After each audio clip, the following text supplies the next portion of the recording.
Welcome to our pre-session for International Education Week. Our session today is on how to study business in the United States. The goal of this session today is to really help you understand the various pathways to study business, the kinds of outcomes you can have, the admissions procedures generally for each step. So first, what is Education USA? We are a global network of advising centers from the U.S. State Department's Bureau of Educational and Cultural Affairs. We have more than 550 advisors worldwide in more than 180 countries. I'm the advisor in Canada. You're going to see a lot of Canadian students featured today. But this International Education Week event is, we're promoting it across all of the Americas. So you all here, feel free to give a shout out in the chat. You're probably from all over the Western Hemisphere. Feel free to say where you're from. We have accurate, comprehensive, and current information about the full range of accredited U.S. higher education institutions. And that's, of course, beyond business programs, but business is the focus for today. And free access to introductory information on U.S. study. Some of the services that your local advising center might provide are one-on-one advising, group workshops, social media accounts, webinars just like this, and when we can, local events. Right now, due to COVID-19, there's not much of those happening, but something that we usually do. You can find your local advisor at educationusa.state.gov/find-advising-center. This is a great way to find out how many advisors are in your country and if there's one in the city near you. All right, we've already got some shout outs from Mexico and Paraguay. Keep it coming. So here is the events that are going to come up next week. So basically how these events are going to work is we will have two showcase events on undergraduate business programs. We'll talk about exactly what undergraduate is during this conversation. And each of those days will have 8 representatives from U.S. universities who will talk about their programs. And then on the 21st, which is a Saturday, we will talk about graduate programs.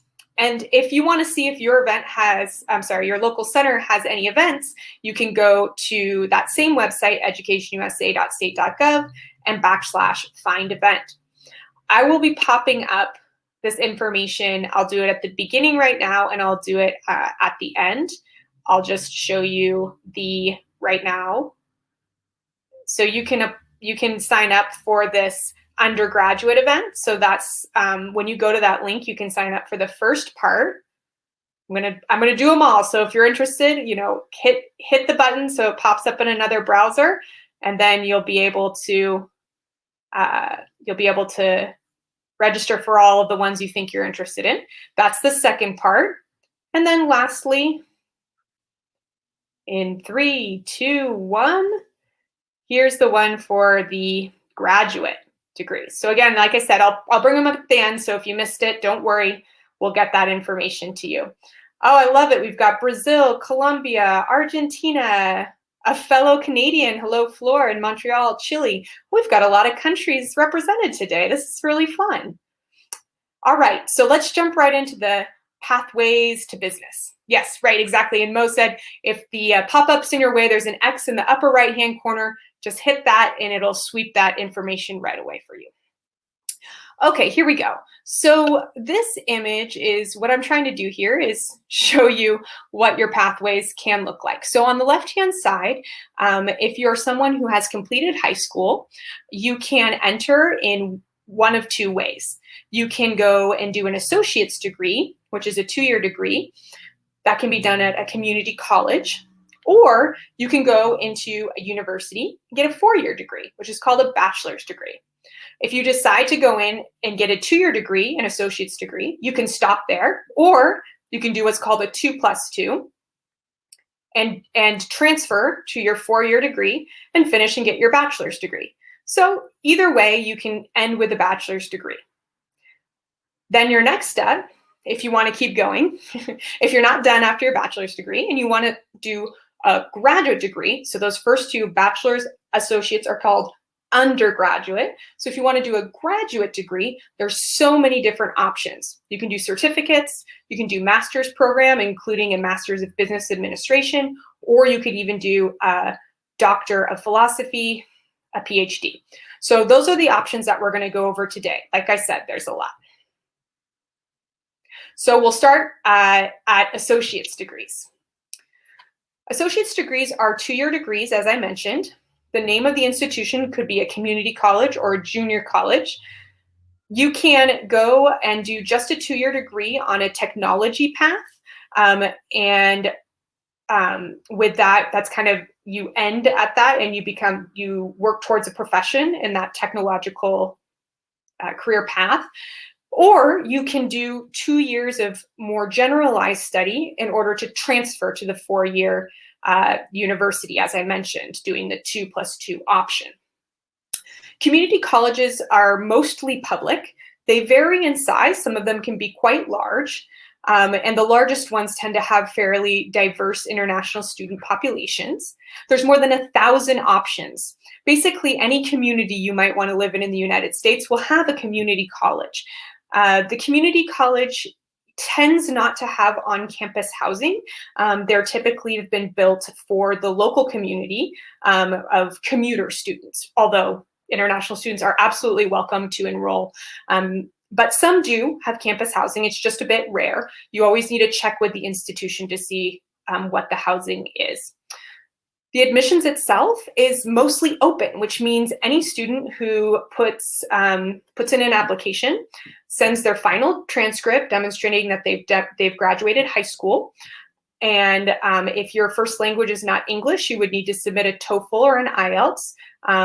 Some schools might take Duolingo these days. It's not as popular yet, but some more and more are taking Duolingo.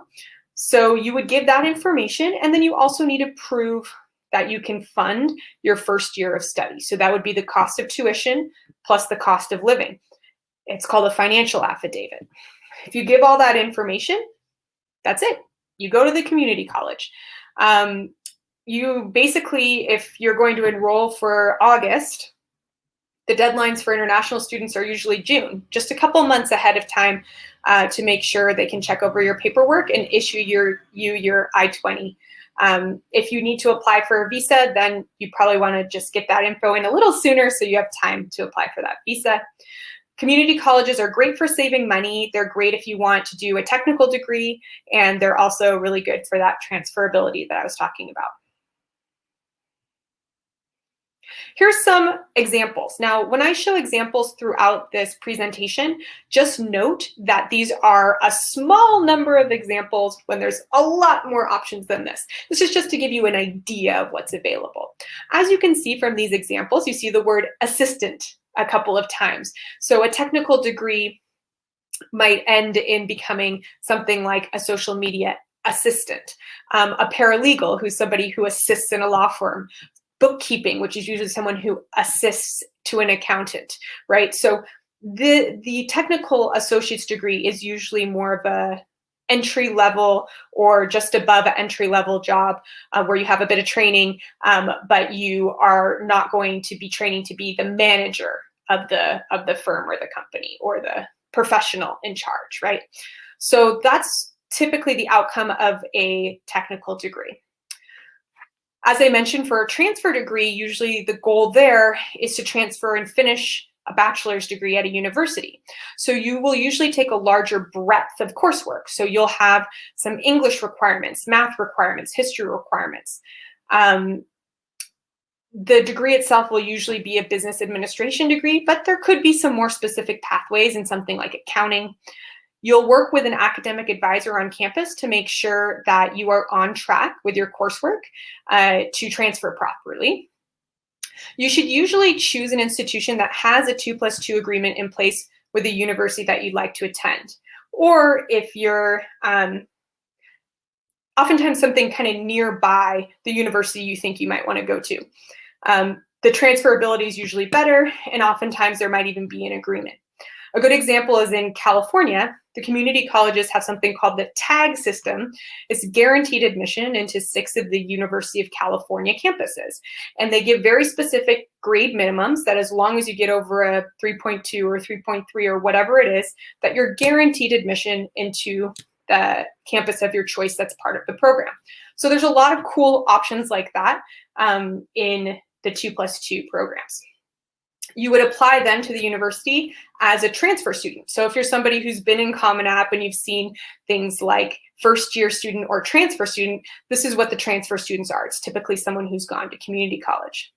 Another great thing about community college is that they have a lot of intensive English language programs. So if you're someone whose first language is not English and you need to improve and you'd like to improve in order to get that IELTS or TOEFL score up and just have better comprehension once you're enrolled in your college, you can take intensive English language programs at the community college to prepare you prior to starting your classes.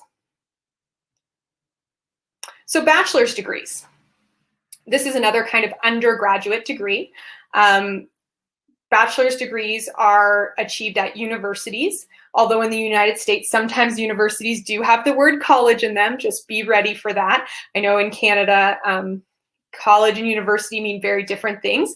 In the US, a college can still be a 4-year degree program. So the typical graduation timeline is 4 years. Some universities have a business school or business college within their university, while others do not.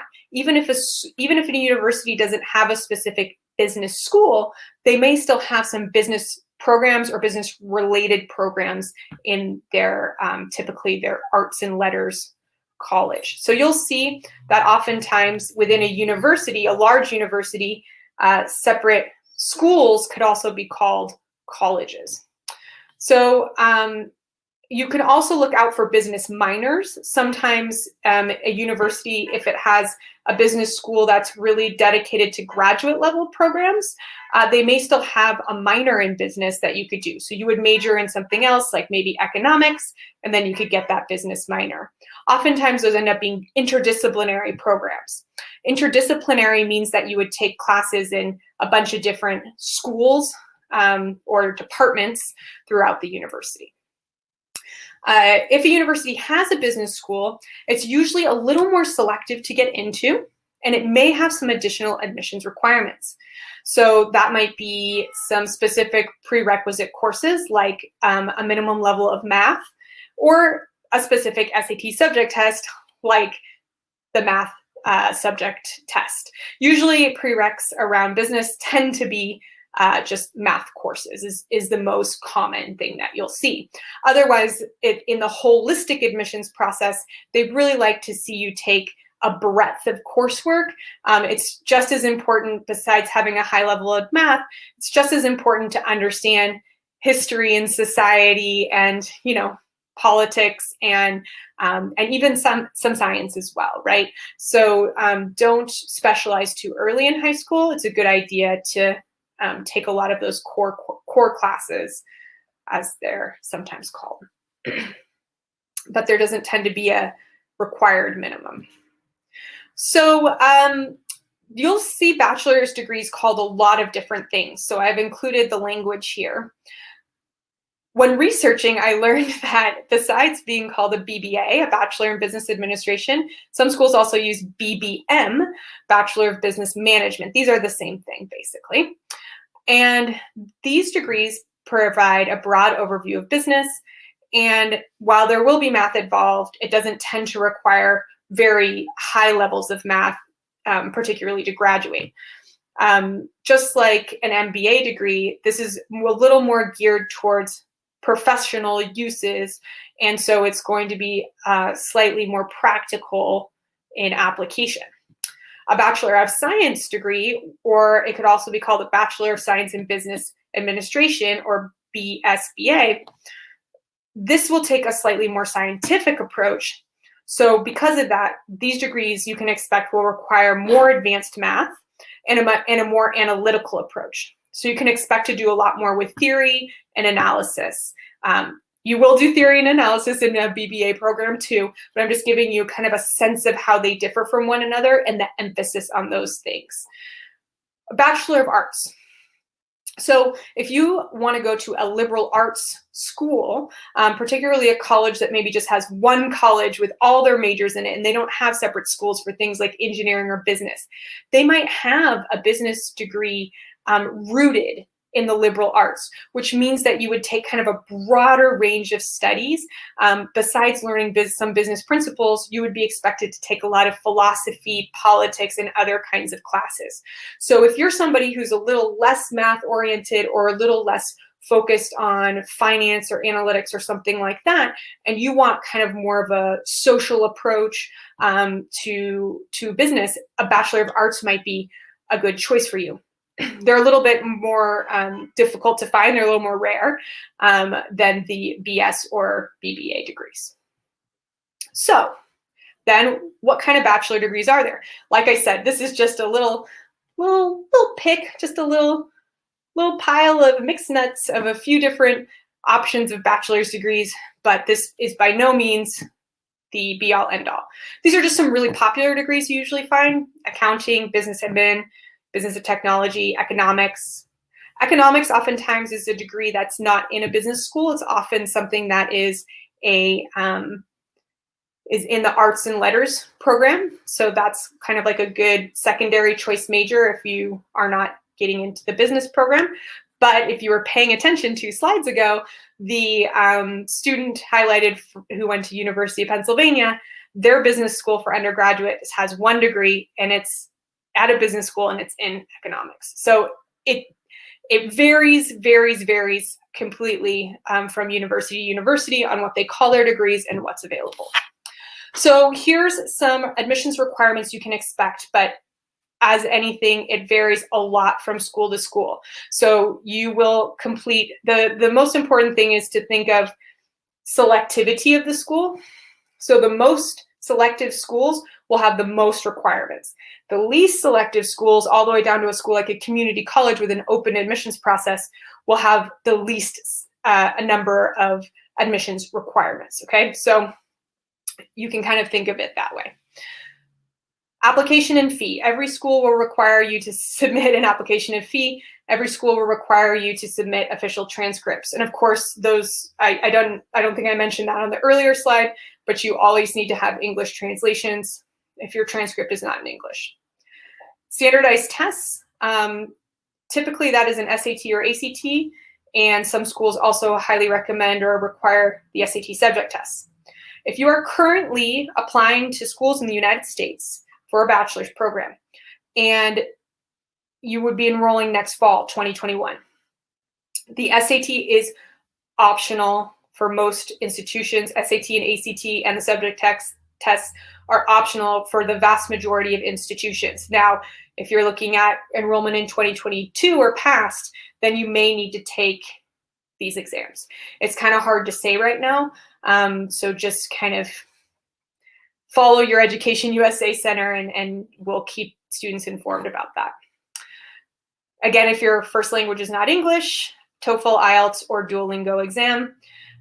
Essays and supplements. So as part of the holistic process of admissions in the US, beyond the scores and the numbers, they want to get to know you as a student and as a person. So they're going to ask you to write essays and submit some essay supplements, and sometimes the supplements are other things like pictures or videos or portfolios. It really depends on where you're applying and what you're applying for. I've seen business schools kind of asking for kind of case study analyses or providing, you know, maybe a project or some information on a paper that you've done, things like that. Letters of recommendation, usually up to 3 required, or even as many as 5 optional. Some schools don't require this at all. So as we go down the list here, we're getting to stuff that some schools ask and some don't. Interviews are fairly rare, usually for just the more selective schools, and those are optional and will be done online. In the past, if there was somebody, an alum in your area, you would sit down with that person if they were available, and you would have a conversation. But right now, all of it would be done probably on Zoom. And then you may be able to include some supplemental materials like a resume, and I mentioned things like a graded paper or video. So these are the kinds of things that you would expect as as an admissions for undergraduate. Now, if you have any questions, like I said, feel free to put them in the chat, or if you put them in the Q&A section, our Education USA friends here today will help answer those questions for you. So graduate degrees. Graduate degrees encompasses a lot. And the first kind we're going to talk about is a certificate. Oh, I'm going to just give you a brief overview, then we'll talk about the certificate. So first, if you already have a bachelor's degree, so you've already completed that BA or BS or BBA or BSBA or whatever bachelor's degree you've completed, you can then consider enrolling in a master's degree or receiving some sort of certificate. There are a lot of different options. So you really should start by looking at these following points to decide what pathway might be best for you. What are your career goals? It's an important question. What is the location you'd like to be in? Would you like to study online or in person? If it's in person, do you have a particular state or city preference? Do you want to be part-time or full-time? If you want to be part-time, international students are not able to study part-time and live in the United States, but would be able to do an online program part-time. So just know that if part-time is for you, then you would be looking more at distance learning. Cost and scholarships. Some kinds of programs really don't have scholarships. It's pretty rare to find them in an MBA program or in a certificate program. But if you're doing like a PhD program, there tends to be a lot of funding. Internship and connections and networking opportunities. This is also important to consider as you're researching. What kinds of connections do you want to make? What kinds of internships are going to be important to you? So that's an important piece, and that's important for the bachelor's degree as well. I didn't mention it earlier, but you always want to be checking out, based on what it is you want to study, what makes the most sense for you. Priscilla, great question. The difference between being a part-time and a full-time student is typically the number of units that you're taking. So to be a full-time student, an international student needs to take 12 units typically to be a full-time student, and that's what you need in order to be in the United States and study in person in the US. If you are under 12, you're considered part-time and you would not be able to actually be in the US to study.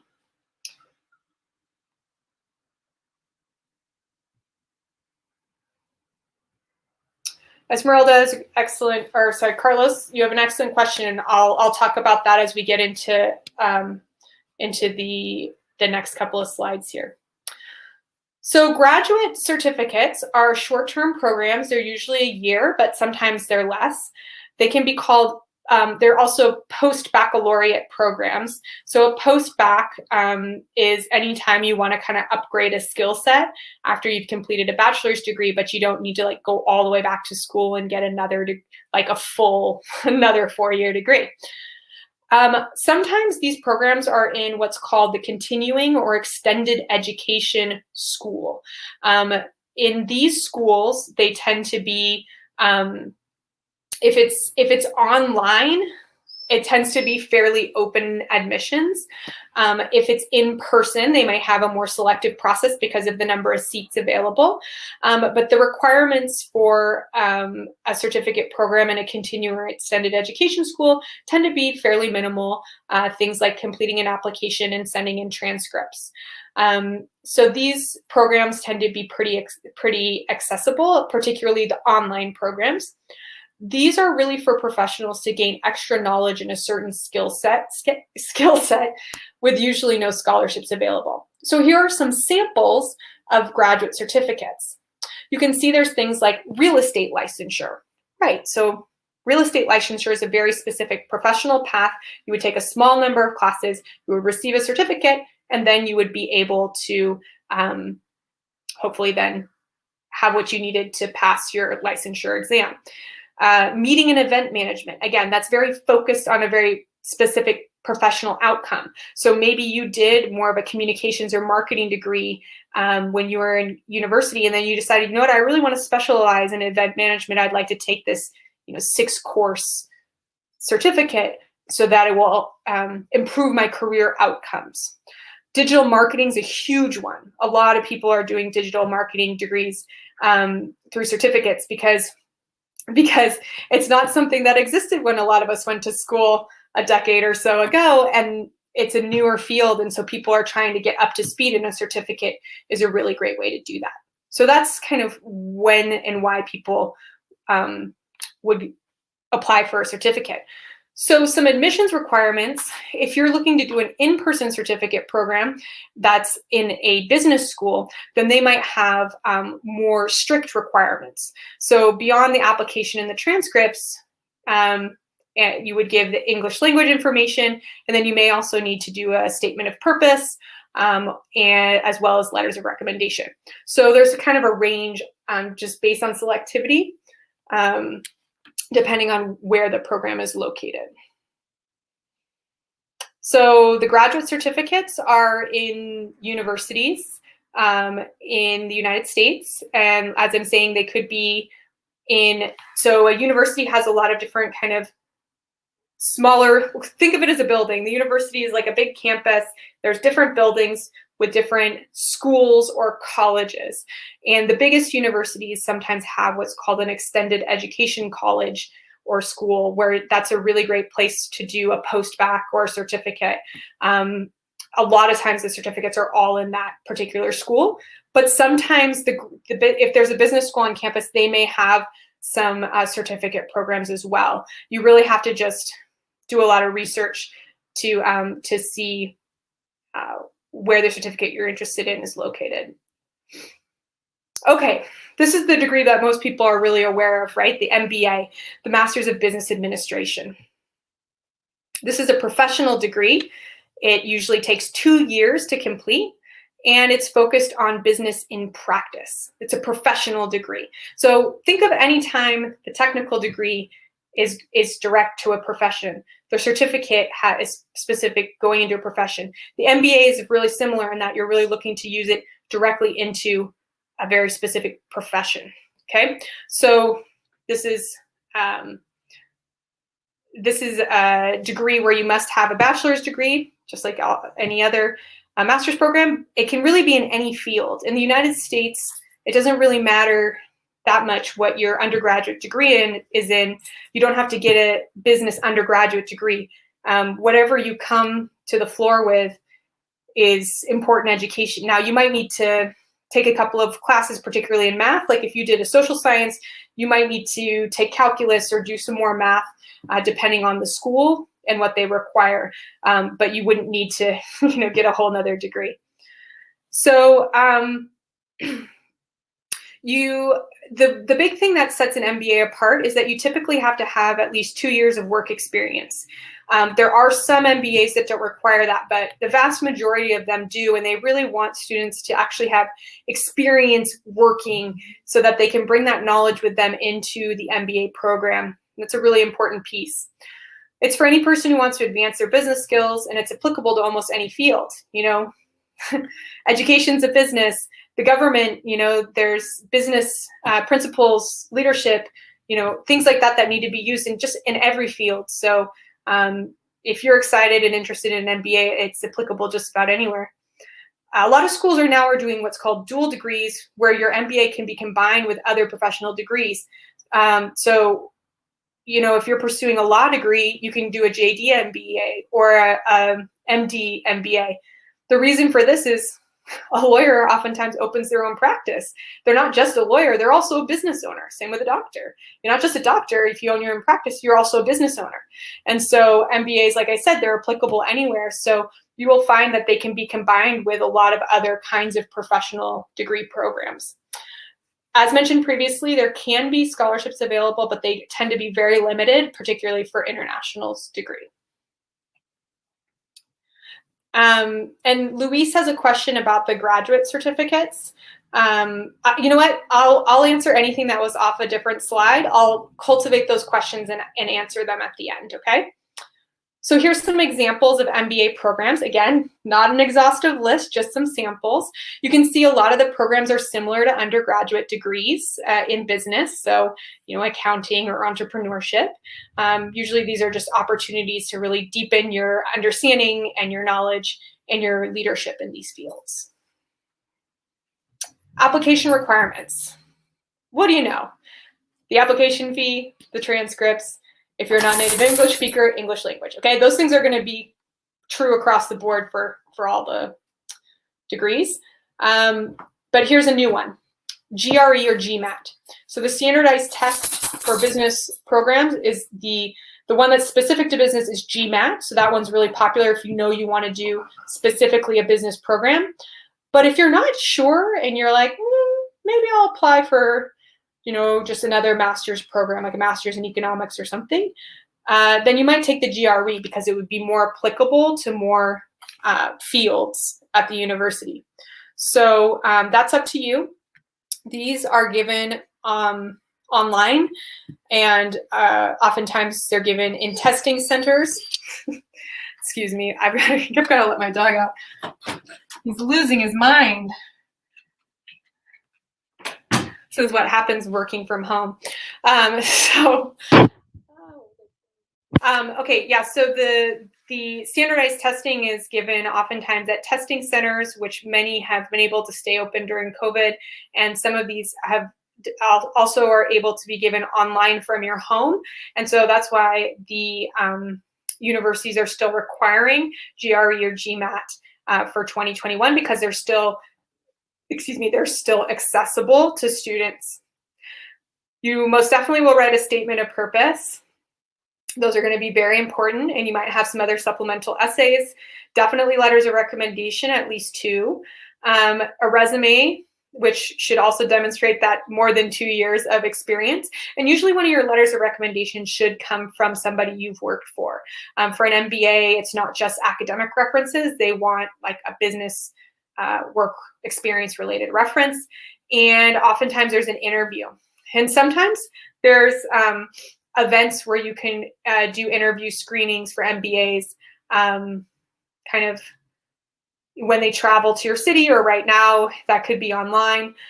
So any school you're interested in, sign up for their prospective student list so you can see when there might be some opportunities to do those interviews. So Diego asked, what did the GMAT and the GRE tests evaluate for graduate students? So it's basically verbal and quantitative. So you can expect to do some reading comprehension and some mathematics.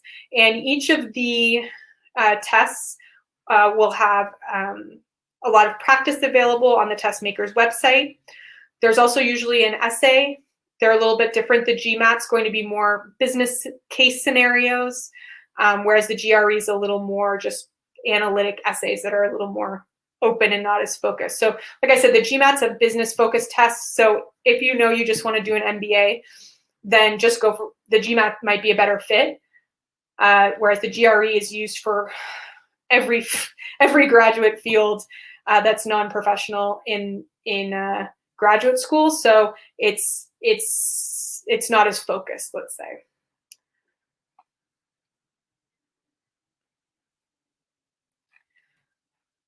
So another MBA program you might see is the Executive MBA. This program is for working professionals who are kind of on track to what we call the C-suite. So the C-suite is like a CEO, Chief Executive Officer, or COO. So that's what an executive is, Chief Executive Officer. So these are folks who are already there or are really on track to be there. This is not a degree that you should be doing just out of school with very little business experience, or if you're in a company where there's not a lot of room to grow or expand.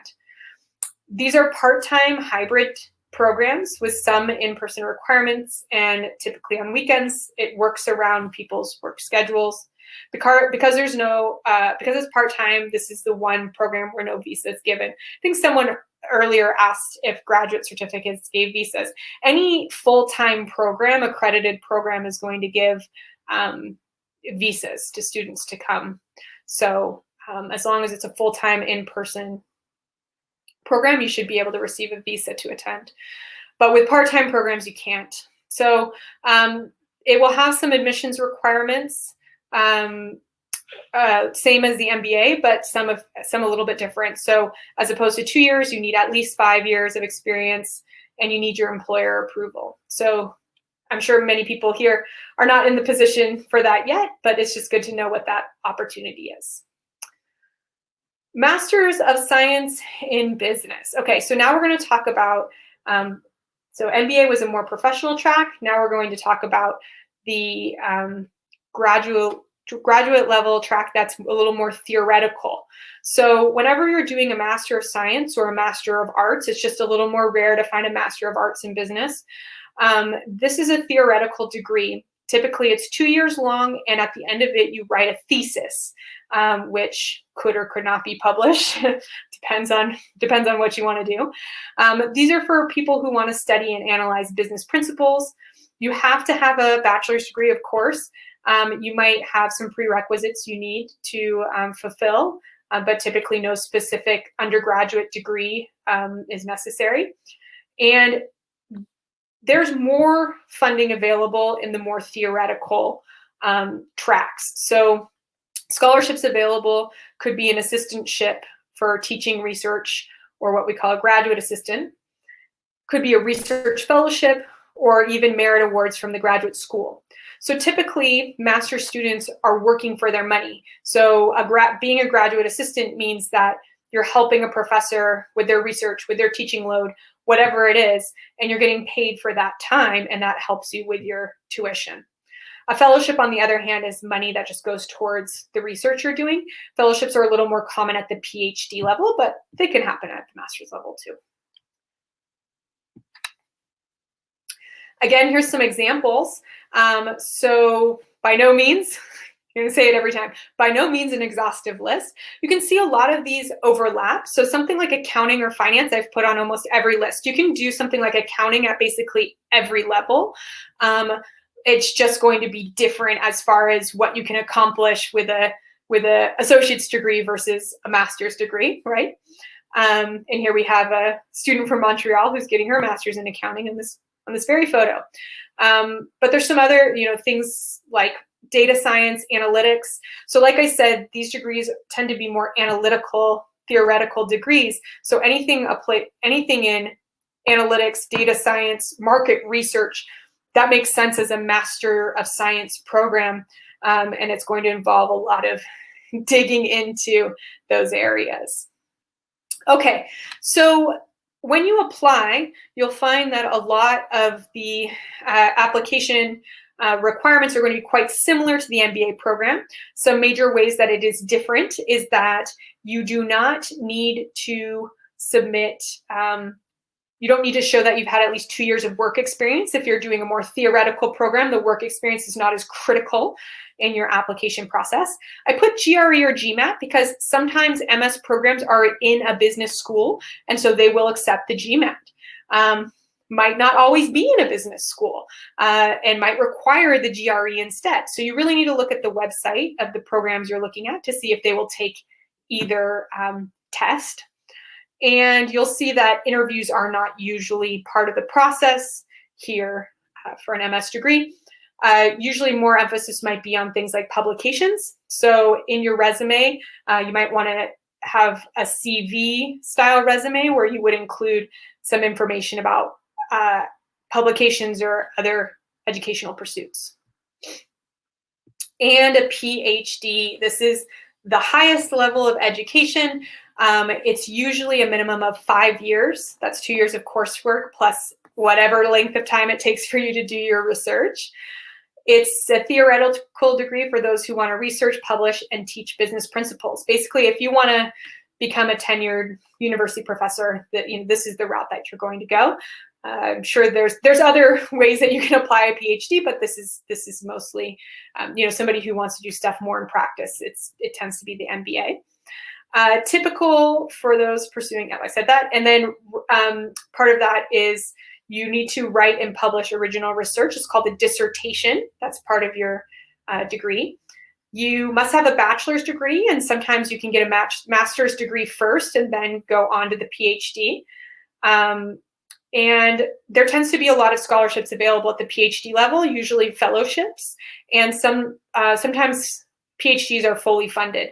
And the reason that a PhD is fully funded is because the person who's doing the PhD is going to be researching and publishing and working for the school, teaching classes. So they're doing a lot for the university, because if they're going to fully fund their students, it means they only have a few PhD students at a time, right? So it's not like there's a lot of people doing PhD at any one given time. Examples, you can see a lot of overlap with some of the other business programs. So again, just a sampling here. And you can combine degrees as well at the PhD level. So sometimes people will get something like an MBA PhD or, again, an MD PhD. Just, again, depends on what it is you're seeking to do with your career goals. For a PhD, the requirements are going to be very similar to a master's level, Master's of Science.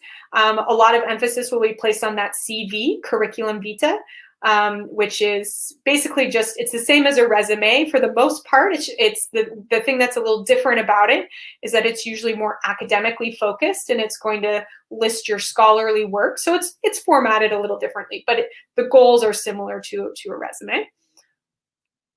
You can work with your Education USA advisor if you need help creating a CV. Okay, a lot of information. So what next? Remember to attend those IEW business events. So now that you know a little bit about the different kinds of degrees available, then we can see you can see which one's going to be best for you. As I look at the poll from earlier, we had 33% said a master's degree, 27 said an MBA, 1 person said PhD, 30% said bachelor. So we were pretty split. Okay, so with that in mind, that most people were thinking master's degree, 30% bachelor's. I'm going to put it back in the queue. I'm going to start the poll one more time. Okay, so this is the fun part where you said what you thought you were here for. Now I want you to answer this poll again and say, okay, was that really the thing, or did it change a little bit after I talked through it? So if you're in high school and you don't have a post-secondary degree, and you're looking at undergraduate programs, collegeboard.org is one of my favorites. You can put in the kinds of programs you're interested in, and you can include all sorts of other parameters to start finding schools that could be a good fit for you. If you have a bachelor's degree and you're looking at master's level, then petersons.com is a great resource. There's a resource called mba.com. There's another one called, I think, Search MBA or mbasearch.com, one or the other. US News and World Report. So it's an organization that does rankings, which Education USA is not here to endorse rankings, but they do for graduate schools. They list a lot of programs, and particularly if you have a very specific specialty you're looking at, can be a really great way to get a list like, oh, I'm looking at, occupational design and MBA programs or something. It'll have a list of those things. So it's a nice place to get started to really learn about some specialized programs in particular. And of course, contact your Education USA advisor. Some more tips before we get into the questions. Join clubs related to business. If you're in high school, that might be something like DECA. If you're in university, it could be Future Business Leaders of America or wherever it is you're located. So get involved in clubs where you get to try out different business principles and see if it's something that you really enjoy. Work. Experience counts. As you saw as part of the MBA program, you need to have work experience. If you want to be in business, just start looking at paid work and start learning what it's like to be in the business world. Create your own enterprise or nonprofit. And when I say that, I don't mean you need to start a huge small business, brick and mortar down the block. No, I mean like, Girl Scout cookies, selling cookies are enterprising, right? And a nonprofit is any time when you're helping collect. It can be It could be volunteering, collecting money, and helping raise money for a cause. Start doing things where you're handling product or handling funds, to try out business principles in real life and see what's exciting or interesting to you. You could be a finance officer at a club or a nonprofit, help with other people. If you don't want to do it yourself and create something yourself, use other people's funds and help with that, and really start to figure out things like bookkeeping or taxes, or what it is you need to report within the organization. Read and explore, read biographies. There's so many management books available just for anybody to pick up and learn really great principles. Watch TED Talks, podcasts. Like, there's oceans of information that you can access for free, or, for the cost of a hardback. So just you start checking that stuff out on your own, particularly if you're looking to go to a selective program. They really like to see students who have already started exploring ideas around business. Even if you've never taken a business class before, it's about the curiosity and you wanting to explore something specific within business field. So, start doing that exploration. Shadow business executives if you can, or just if you're interested in running a small business, see if you can shadow someone who runs a small business in your community. I know that shadowing right now is hard, particularly with masks and everything. But I know in my local area, they've been doing a really great job of keeping businesses going with very strict mask protocols and things.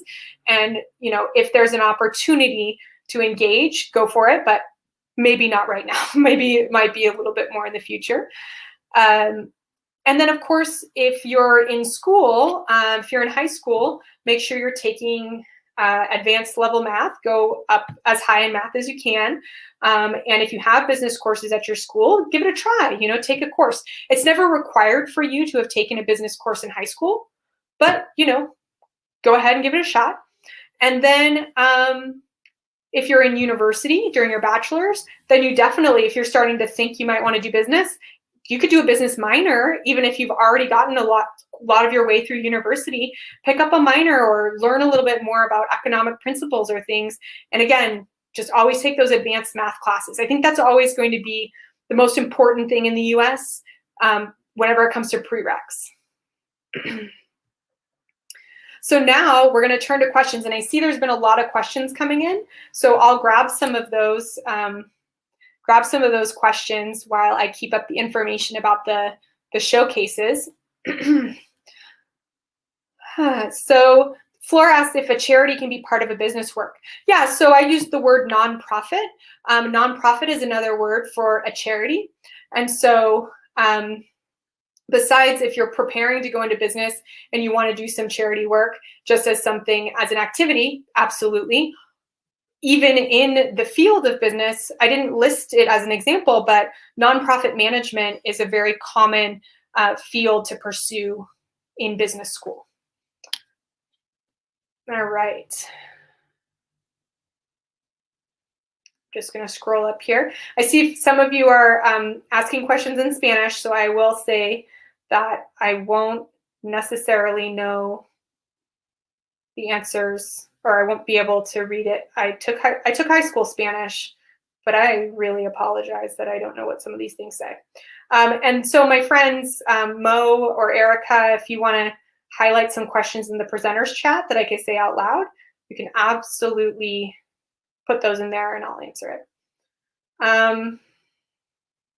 Let's see. So Ingrid wants to know about international undergraduate business programs. So that's a really, really common business option for undergraduate. There's a lot of options. So you'll need to use the College Board search tool, as well as working with your EducationUSA advisor. So you need to think of other things that are important to you, like location or cost or internships available or things like that, to help you narrow down your search a little bit more. Your academic profile is going to be one thing that's really going to help you narrow that down from, the most selective schools, kind of like, think of it like a little bit like a pyramid. And you want to target, even if you want to go to something at the top of the pyramid, you still got to target schools up here and then a bit further down to give you the most options.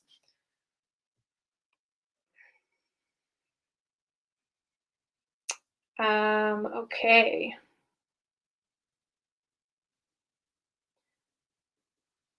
What's an associate's degree and a bachelor's degree? So Lucas, just as a reminder, an associate's degree is one that you can get in 2 years of study, and a bachelor's degree is one that you get in 4 years of study. You have to have a bachelor's degree in order to do graduate school. You can do that 2-year program and then transfer into the university, do 2 more years, and you will have a full 4-year bachelor degree. So an associate's degree can be a nice pathway into a bachelor's program, and you still study for the same number of years. But you can also stop at an associate's degree if you want to do be a paralegal, for example, something technical that goes right into a field where you would assist somebody with their work. That's a possibility. Okay, let's see. I'm going to jump into the Q&A. Martha asks, regarding requirements, writing samples will need to be translated by a certified translator, or that paper can be translated by the candidate. Whew, that's a great question, Martha. So you'll need to check out the website of the school. First of all, not all schools have a writing requirement, but if they do, you'll need to use the international requirements for that institution to see if the student needs to be the one to translate it. Mo is saying that she believes that mostly the student should be translating that paper to show the candidate's skills. Now, the writing sample is really different than a transcript, right? A writing sample is something you wrote yourself. And so if you translate it yourself, you're translating your own words. Whereas a transcript is an official document. And it's your grades. So the student's not allowed to say, oh, yeah, I got A's in all these courses. I mean, that's what it says. It has to be an official translation to demonstrate that it was a third party that made that. So that would be the difference there. That's a good question. So Melissa asks, so I can start in the associate's degree and it merges into the bachelor's degree and not have to do it in 6 years, but 4 in total. Exactly, Melissa.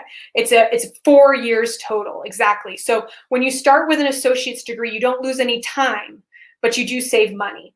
The only time when you would lose time is if you change majors, you're not taking the right coursework to transfer. But like I said, there's academic advisors there at the college that help you through to make sure you're taking the right classes for transfer.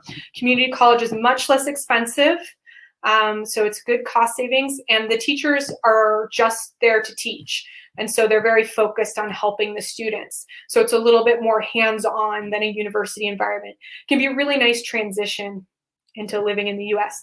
The students I've worked with who've gone to community college, oftentimes, like I said, will go into the community that they want to be in so that they can start establishing themselves in that local area and hopefully then transfer into the local university. Fabiola asked if she can get 2 certificates. Absolutely, you can get as many certificates as you would like to get. You can work with the university itself to see how much you need to complete, in order to be eligible for OPT, that's optional practical training. For a lot of schools, you can do just a 1-year certificate, and then you can stay and you can practice for a year in that field. Someone asked earlier about STEM. So basically, your optional practical training, if it's a STEM-coned degree, then you can stay up to 3 years. The universities mark that usually on their webpage. They will let you know which degrees are eligible for that STEM extension. Diego says, excuse me for asking too much, but he's so excited. Well, Diego, I'm glad you're so excited. I'm happy to help you. Are math skills essential or even necessary to pursue a business degree? So it really, really depends, Diego, on the kind of business degree that you are pursuing. So earlier we said that if you wanted to do an MS or a BS, a bachelor's in science, that the math skills are very important because it's a more analytical degree. Whereas the bachelor's of business administration Oftentimes, you don't need as many math skills in that particular field, particularly if you're going to specialize in something that's a little less related to math. So let's take sports management. Sports management's a great example of a degree that you can pursue without having a super high level of math. They would expect you to take statistics and have like or most likely, and have a fairly basic level of math, but you wouldn't need to do advanced calculus, for example. So there are different kinds of degrees that would allow you, if you're not a real math person. With the MBA programs, it depends. You will have to do math as part of the GMAT or the GRE. There might be a minimum requirement of something like calculus. Not all schools will require that though, and it also depends on which specific track you're going after. They'll tell you like the finance degree might have a different admissions requirement than the real estate degree, let's say. And your second question is, it may also depend on the program. So which majors, yeah, exactly. Which ones usually require a lot of math knowledge. Anything that has the word analytics in it, data analysis, analytics, anything like that is going to require a really high level of math, whereas a management degree might not require as much math. And something like leadership is definitely not as much of a math-focused degree. You're all very welcome. Carlos asked how I can demonstrate my mathematical proficiency. So there's a few ways. The grades that you get in school are really, really important. Universities look at everything grade 9 through grade 12, or basically whatever high school is where you're from. So it's really important to show proficiency over your high school years, or if you're in university, in your university years. The standardized tests are really, really focused on math.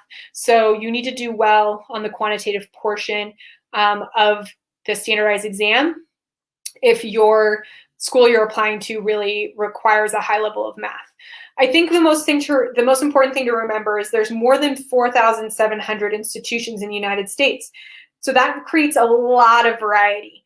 It means that the most selective schools are going to require a lot. High levels of achievement, high levels of math, high levels of experience, high. But like I showed that pyramid before, but you can work your way down from there and find an institution that's the right fit for you based on the things that you're interested in and the things that you've achieved. There's so many options that there will be a good fit. Fabiola is asking for other options without studying a high level of math. Well, Fabiola, I would suggest you work with your EducationUSA advisor because they're going to ask you a lot of questions about yourself. They're going to look, how have you done in school, 9 through 12? What activities have you been involved in? What are you spending your extracurricular time on? Where are some of the successes you've had? Where do you shine? Because if it's fashion merchandising, then maybe that's the best fit for you. And that's going to be something that has very little math involved. So it just really depends on your strengths and what it is you want to go into. So that involves having an advising session, and that will really help you figure that out. All right, I'll take one more question and then we will wrap up for today. And in the meantime, I'm going to pull up the pop-outs one more time. So there's the undergrad one. Flor asks, what if I have an average math grade in high school, but better ones in Cégep? Will it affect my admissions application?